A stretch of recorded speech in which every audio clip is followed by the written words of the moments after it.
Frozen মাছ অথবা মাংস একটু রান্নার আগে মাছটা একটু ভেজে নিলেই একটু বেশি মজা লাগে খেতে।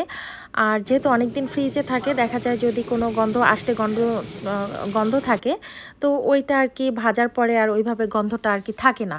আর এখানে আমি কিছু চিকেন নিয়েছিলাম, এটা আমি তান্দুরি করব। তো আজকে আমি তেলে ভাজবো না, এগুলোকে আমি এয়ার ফ্রাইতে করে নিব।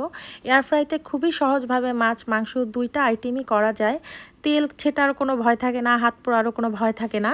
আর রান্নার পরে যে মাছ ভাজার পরে যে সারা চুলার উপরে যে তেলের যে একটা পড়ে যায়, সেই জিনিসটারও কোনো ঝক্কি আজকে থাকবে না। আজকে আমি কিছু মুরগির মাংস ম্যারিনেট করে রেখে দিয়েছিলাম তান্দুরি চিকেন করার জন্য। তো ওইটাই আমি বের করে চিকেন গুলোকে সব আমি এয়ার ফ্রায়ারে দিয়ে দিব। একদম অল্প সময়ের মধ্যে এটা খুব সুন্দর হয়ে ভেজে একদম বের হয়ে আসবে।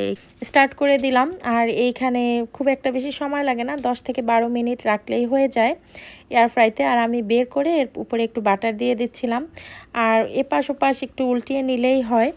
এইরকম করে সেম প্রসেসে মাছ ভাজলেও দেখা যায় তেল ছিটার কোনো ঝামেলা থাকে না, আর খুব তাড়াতাড়ি মাছটা ভাজা হয়ে যায়।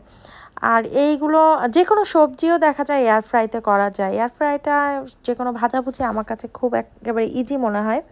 আর এখানে আমি ফয়েল পেপার দিয়ে দিয়েছিলাম, এই যে দেখতে পাচ্ছেন একটু মুরগি থেকে পানি বের হয়ে এসেছিলো, এটা যাতে নিচে না পড়ে, ধোয়ার সময় যাতে খুব একটা বেশি কষ্ট না হয়, এই কারণে আমি ফয়েল পেপার দিয়ে তার উপরে মাংসগুলোকে আর কি ভেজে নিচ্ছিলাম।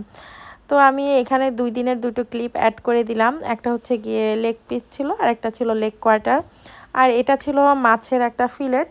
তো ওই মাছটাকেও আমি হলুদ মরিচ লবণ দিয়ে ম্যারিনেট করে রেখেছিলাম। আর এই যে আমি এখানে একটু ভেজে নিব, এখানে একটু ভেজে চুলায় একটু মশলা কষিয়ে নিয়ে রান্না করলেই হয়ে যায়।